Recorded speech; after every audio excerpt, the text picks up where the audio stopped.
Tugeukie katika kipengele cha vichwa vya habari za michezo ambavyo vinatikisa hapa nyumbani na kule barani Ulaya. Ni muhtasari tu wa habari zinazozungumzwa zaidi kuhusiana na klabu. Tukianza vichwa vya habari ambavyo vinazungumziwa zaidi au vinavyotrend huko mitandaoni kuhusiana na klabu ya Simba ni pamoja na kwamba Simba inaendelea na maandalizi ya msimu mpya baada ya kumaliza kampeni ya msimu wa mwaka 2025-2026 kwa ushindani mkubwa. Kichwa kingine ambacho kina trendi kuhusiana na klabu ya Simba ni mashabiki wanaendelea kufuatilia taarifa za usajili, huku klabu ikihusishwa na kuongeza wachezaji katika safu ya ushambuliaji na kiungo. Na harakati za maandalizi ya mashindano ya ndani na CAF ni sehemu ya ajenda kuu ya klabu hiyo ya Simba. Hivyo ni baadhi ya vichwa ambavyo vina trendi huko kwenye mitandao kuhusiana na klabu ya Simba Sports. Mnyama, unamjua Simba? Pascal sija kuona jamani kutoka pale Kenya. Sijui uko wapi msichana wangu Enjo, ombeni. Oscar Mibulo, Enjoni. Wengine majina yenu katika fikra yananijia vile yalivyoandikwa, lakini nimesahau kidogo kuyatamka. Okay, tukigeukia katika vichwa vya habari ambavyo vina trendi kuhusiana na klabu ya Young Africans ni pamoja na Yanga inaingia msimu mpya ikiwa na morali baada ya kutoa ubingwa wa NBC Premier League. Ni kichwa ambacho bado kinaendelea kutrendi huko kwenye mitandao ya kijamii kuhusiana na klabu hii. Kichwa kingine kinasema klabu inaendelea kuimarisha kikosi chake huku ikilenga kufanya vizuri zaidi kwenye michuano ya CAF Champions League. Na mashabiki wanafuatilia kwa karibu taarifa za wachezaji wapya na maandalizi ya msimu. Yaani katika kipindi ambacho huwa naona mashabiki wanakuwa makini sana ni kipindi cha usajili. Kipindi cha usajili na kipindi zile dakika za mwisho za kutaka kutoa ubingwa. Mashabiki huwa ni makini mno. Hawapotezi hata taarifa moja.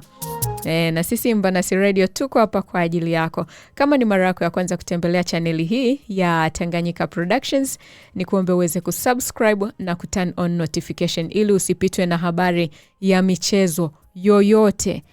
Habari zote za michezo utazipata hapa. Tumeamua kukupa burudani bwana. Furaha yako ndio furaha yetu. Pale YouTube piga kura yako. Hapo swali la leo linauliza Tanzania kufuzu kombe la dunia kuna hitajika nini zaidi? Je, ni mfumo, ni uwezeshaji, ni uwekezaji au ni vipaji? Piga kura yako hapo, alafu mwisho wa kipindi tutaangalia majibu. Wengi wanaamini katika nini? Tukigeukia vichwa vya habari ambavyo vina trendi pale barani Ulaya, tukianza na klabu ya Manchester United. United inaendelea na dirisha la usajili kwa lengo la kuimarisha kikosi kabla ya kuanza msimu wa mwaka 2026-2027. Usajili unaendelea kila pahala, hapa nyumbani hata kule Ulaya. Kumekuwa na mjadala mkubwa kuhusu wachezaji wanaoweza kuondoka na wale wanaolengwa kusajiliwa, huku kocha akisisitiza kuongeza ushindani kikosini. Ni kichwa kingine cha habari ambacho kina trendi huko kulingana na klabu hii ya Manchester United. Tukigeukia klabu ya Arsenal inaendelea kukamilisha maandalizi ya msimu mpya kupitia mechi ya kirafiki na usajili. Kipaumbele ni kuongeza ubora katika safu ya ushambuliaji na kiungo ili kuwania ubingwa wa Premier League baada ya misimu ya ushindani. Hivyo ni vichwa vya habari ambavyo vina trendi kulingana na klabu ya Arsenal. Tukigeukia pale Barcelona inaendelea na mipango ya usajili huku ikijadili hatima ya baadhi ya wachezaji wake. Ripoti mbalimbali zinaeleza kuwa klabu inachunguza ofa kwa baadhi ya nyota wake huku ikitafuta kuimarisha kikosi kwa msimu ujao. Hivyo ni vichwa vya habari ambavyo vina trend huko kulingana na klabu ya Barcelona. Tukigeukia katika klabu ya Real Madrid, Real Madrid imeendelea kujiandaa kwa msimu mpya ikiwa na matarajio makubwa ya kutetea mataji. Klabu inaendelea kutathmini kikosi chake huku taarifa za usajili na maandalizi ya mechi za kabla ya msimu zikivutia mashabiki. Mashabiki wanapenda vitu vizuri jamani. Wanapenda ushindi. Okay, dakika ni 11 zimeondoka baada ya kugonga 5 kamili kwa saa za Afrika ya Mashariki. Tupate mapumziko mafupi sana, na baada ya mapumziko narudi hapa kukusogezea uchambuzi wa mechi za jana Julai 12. Nani alishinda, alishindaje, mapungufu yake yako wapi, tutayaangazia hapa. Baba, mbona unaonekana una mawazo sana? Au umeshakumbuka nyumbani? Hapana mwanangu Kulo. Unajua mimi napenda kusikiliza redio ili nipate mahabari na maburudani pamoja na mamziki. Sasa huku mjini kwenu, mkiondoka mkaenda makazini huko, mimi nabaki na lanta nipo tu. Nawaza mengi, muda mwingine nakumbuka hadi nyumbani na mkumbuka na mama yenu. Pole sana babangu. Una redio inaitwa Imbanasi. Nadhani itakufaa sana, maana ni furu burudani, muziki na kusali. Ngoja nikuwekea pia kwenye simu yako, uwe unasikiliza. Hii ni nzuri sana, ina vipindi vizuri sana, usikivu wake ni mzuri mno. Sasa utakuwa unafungua hapa, ukibonyeza una play tu hapa. Waweja sana mwanangu. Hapo safi sana, acha niburudike sasa na mawazo yote gashilaka. Asante sana kwa kuendelea kuitegea sikio Imbanasi Radio. Asante kwa kuendelea kuwa nami. Kipindi hewani ni Mambo Leo. Mambo ni ya leo, mambo ni ya leo, mambo ni ya moto. Dakika 13 zimeondoka baada ya 5 kamili. Tugeukie sasa katika uchambuzi wa mechi za jana kwenye kombe la dunia kwa mwaka 2026. Argentina walicheza na Uswisi. Baada ya dakika 120, Argentina wakaibuka na ushindi wa mabao 3-1 dhidi ya Uswisi. Tuichambue sasa hii mechi. Tuichambue.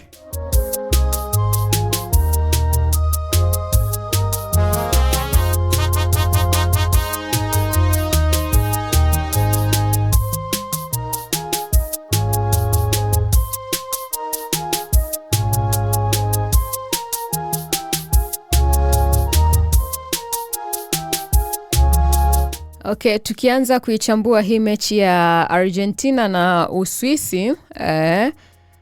Argentina ilionyesha uzoefu wake katika hatua ya mtoano baada ya kuiondoa Uswisi kwa mabao 3-1 katika muda wa nyongeza na kufuzu fainali.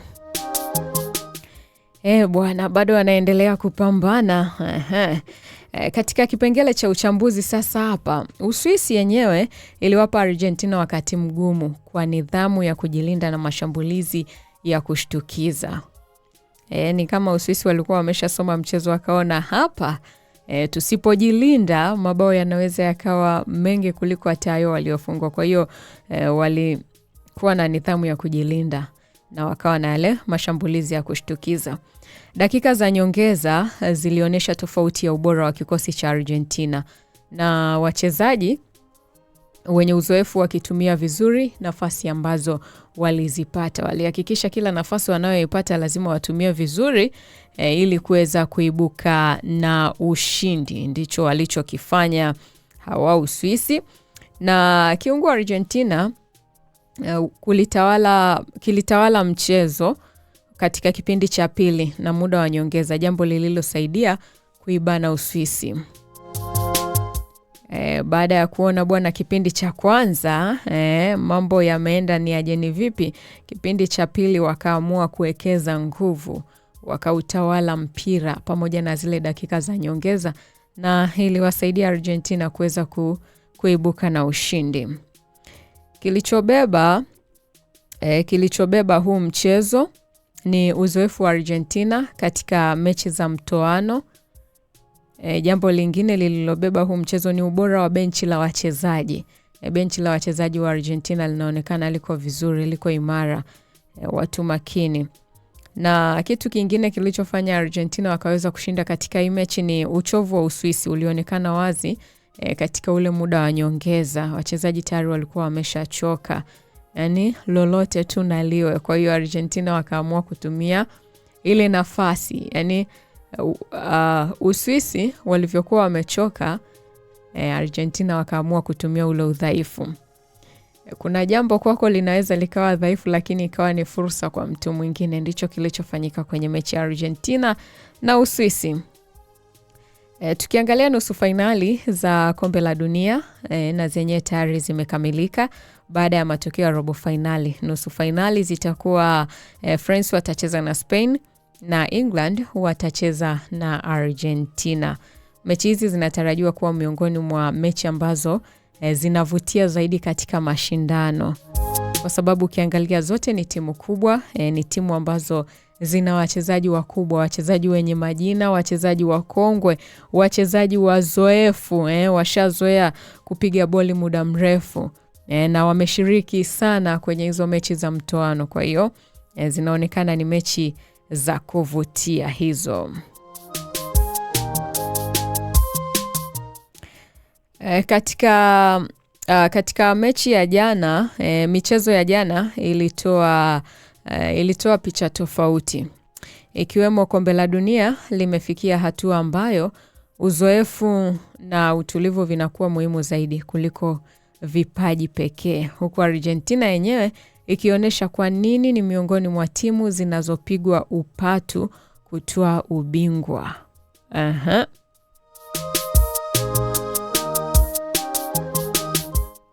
Upatu ina maana gani jamani?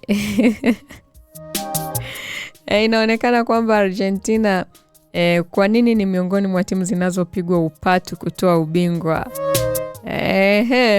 Watu wanaamini kwamba dakika za mwisho kabisa, yani kule mwishoni, watu wengi wanaamini kwamba Argentina ndio itatoa ubingwa wa kombe la dunia. Kwa nini? Yani kwa nini wanaamini hivyo? Kuna kitu gani ambacho kimejificha hapo nyuma kinachofanya watu waamini hivyo? Ni timu kuwa na uzoefu, au ni namna wanavyocheza, au kwa sababu ina wachezaji wakubwa, wachezaji wenye uzoefu? Ni kitu gani ambacho kinafanya Argentina ionekane kwamba ndio ina uwezo mkubwa wa kuweza kutoa kombe la dunia? Shusha maoni yako hapo na sisi wengine tupate kujifunza.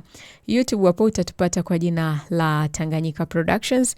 Ni kuombe uweze kusubscribe na turn on notification ili uwe wa kwanza kupata habari ambazo tunakuwekea hapa katika channel yetu.